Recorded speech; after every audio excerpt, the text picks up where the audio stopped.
Morning students, আমার চ্যানেলে তোমাদের সবাইকে স্বাগত।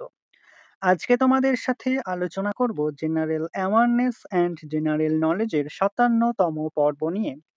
তো আগের পর্বগুলির মতোই আজকের পর্বটিও খুবই গুরুত্বপূর্ণ হতে চলেছে, বিশেষ করে যারা কেপি কনস্টেবল এবং ডাব্লিউবিপি কনস্টেবল পরীক্ষা দিচ্ছ 2024-এ।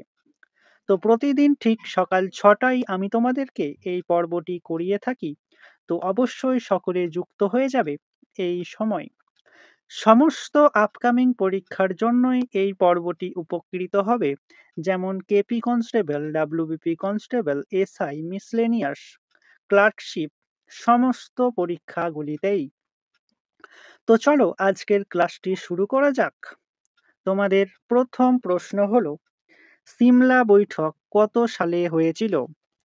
ডাব্লিউবিসিএস 2016-তে এই কোশ্চেনটি এসেছিল। সিমলা বৈঠক কত সালে হয়েছিল? সঠিক উত্তর অপশন বি, 1945 সালে। শরীরের কোন অংশে সর্বদা ইউরিয়া উৎপন্ন হয়? ডাব্লিউবিপি কনস্টেবল 2009-এ এই কোশ্চেনটি এসেছিল। শরীরের কোন অংশে সর্বদা ইউরিয়া উৎপন্ন হয়?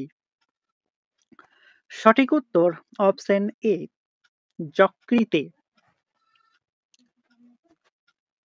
প্রাপ্তবয়স্ক মানবদেহের কোন অংশে রক্ত গঠিত হয়? খুবই ইম্পর্টেন্ট কোশ্চেন। কোশ্চেনটি তোমরা 5টি স্টার দিয়ে রাখতে পারো। প্রাপ্তবয়স্ক মানবদেহের কোন অংশে রক্ত গঠিত হয়? সঠিক উত্তর অপশন সি, লোহিত অস্থিমজ্জা। কোন রাজ্যে বিধানসভার সদস্যপদ সর্বাধিক? কেপি কনস্টেবল 2013-তে এই কোশ্চেনটি এসেছিল। কোন রাজ্যে বিধানসভার সদস্যপদ সর্বাধিক? সঠিক উত্তর অপশন এ, উত্তরপ্রদেশের। সংসদের যৌথ অধিবেশনে কে সভাপতিত্ব করেন? খুবই ইম্পর্টেন্ট কোশ্চেন। সংসদের যৌথ অধিবেশনে কে সভাপতিত্ব করেন? সঠিক উত্তর অপশন সি, লোকসভার স্পিকার। কোন যন্ত্রের সাহায্যে যান্ত্রিক শক্তিকে বৈদ্যুতিক শক্তিতে রূপান্তরিত করা হয়? কেপি কনস্টেবল 2013-তে এই কোশ্চেনটি এসেছিল। কোন যন্ত্রের সাহায্যে যান্ত্রিক শক্তিকে বৈদ্যুতিক শক্তিতে রূপান্তরিত করা হয়? সঠিক উত্তর option A, Dynamo. Abdul Kalam Bharat Ratna পুরস্কার পান কত সালে? ডাব্লিউবিসিএস 2018-তে এই কোশ্চেনটি এসেছিল। আব্দুল কালাম ভারতরত্ন পুরস্কার পান কত সালে? সঠিক উত্তর অপশন ডি, 1997 সালে। পায়রা কিসের প্রতীক? খুবই ইম্পর্টেন্ট কোশ্চেন। পায়রা কিসের প্রতীক? সঠিক উত্তর অপশন বি, শান্তির প্রতীক। চর্যাপদের পুঁথিগুলো কে আবিষ্কার করেন? চর্যাপদের পুঁথিগুলো কে আবিষ্কার করেন? ফুড এসআই 2024-এ এই কোশ্চেনটি এসেছিল। সঠিক উত্তর option A, Hariprasad Shastri. Reserve ব্যাংকের প্রধান কার্যালয় কোথায় অবস্থিত?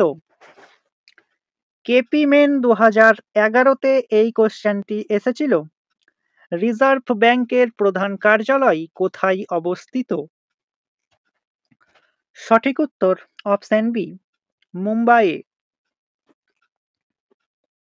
তেমুজিন কার ছদ্মনাম ছিল? ডাব্লিউবিসিএস 2016-তে এই কোশ্চেনটি এসেছিল। তেমুজিন কার ছদ্মনাম ছিল? সঠিক উত্তর অপশন এ, চেঙ্গিস খানের। সংসদের গুরুত্বপূর্ণ কাজ কি? খুবই ইম্পর্টেন্ট কোশ্চেন। কোশ্চেনটি তোমরা 5টি স্টার দিয়ে রেখো। সংসদের গুরুত্বপূর্ণ কাজ কি? সঠিক উত্তর অপশন ডি, আইন প্রণয়ন। কোন হরমোন ব্যাঙাচির রূপান্তর করে? খুবই ইম্পর্টেন্ট কোশ্চেন। কোশ্চেনটি তোমরা 5টি স্টার দিয়ে রেখো। কোন হরমোন ব্যাঙাচির রূপান্তর করে?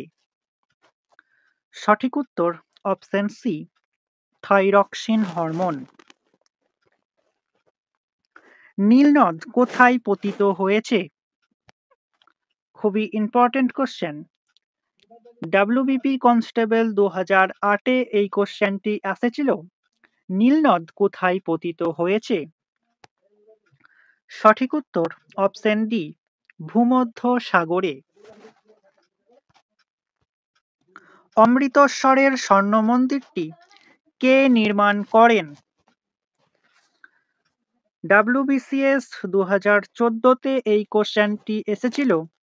অমৃতসরের স্বর্ণ মন্দিরটি কে নির্মাণ করেছেন?